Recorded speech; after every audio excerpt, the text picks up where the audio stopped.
Today on Built to Last, what the railroad giveth, the railroad taketh away. Extending a helping hand. We building together, supplied the materials. We just showed up with our tools. This is the QML 800. And what the heck is that?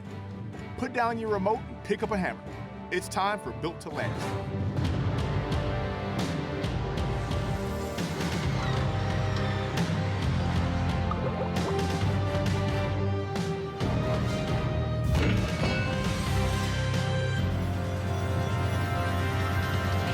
Built to Last is brought to you by the Chicago Regional Council of Carpenters Labor and Management Committee and Armstrong Ceilings. Faster, easier, better.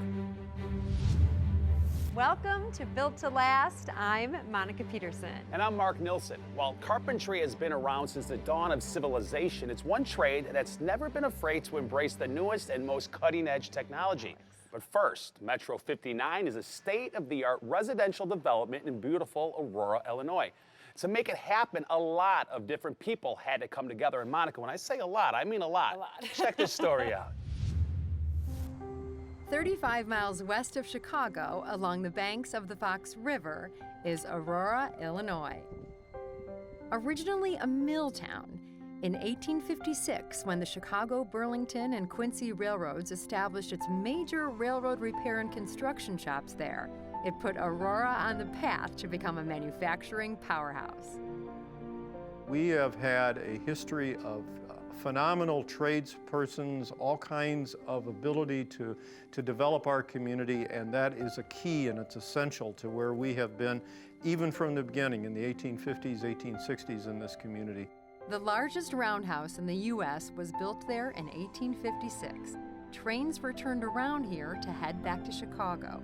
Generations of workers, 2,000 at one time, built locomotives and rail cars as well as equipment like axles here.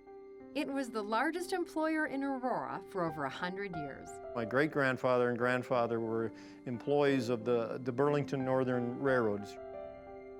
All those workers needed housing, they all needed to eat, their children needed schools.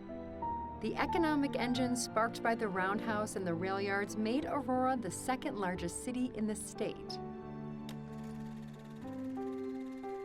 By the 1960s, the interstate system and commercial air travel began to devastate passenger rail. In 1974, the railroad shut down the roundhouse and machine shops for good, and they fell into disrepair.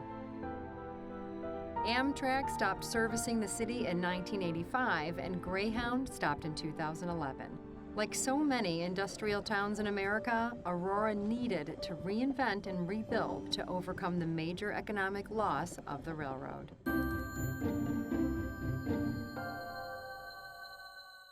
Metro 59 is part of an overall development at this point on the Far East Side. What was going to be warehousing and commercial of some type, we changed to residential because we were seeing what was coming. The I-88 Tech Corridor brought high-tech jobs and new people to the area. We're right near the Route 59 Transit Center. The Metra and all of the availability of that was going to make a perfect combination of a new development. As the Tech Corridor moved west, so did development towards Aurora, and people got to work. We started our company here in 1998. I started with about 6 employees, and by the year 2004, we were up to 650 employees. The residential market, the home market, took a dive in 2006, and by the time 2009 rolled around, the union contractors had lost basically all of the residential market. It's called Metro 59 because it's literally walking distance from the Metra. Labor involvement in this community has always been there, and it is just a key to everything that we're doing in regard to our development. It's a partnership. We need each other. That's what's going to inspire growth. And more growth to the west.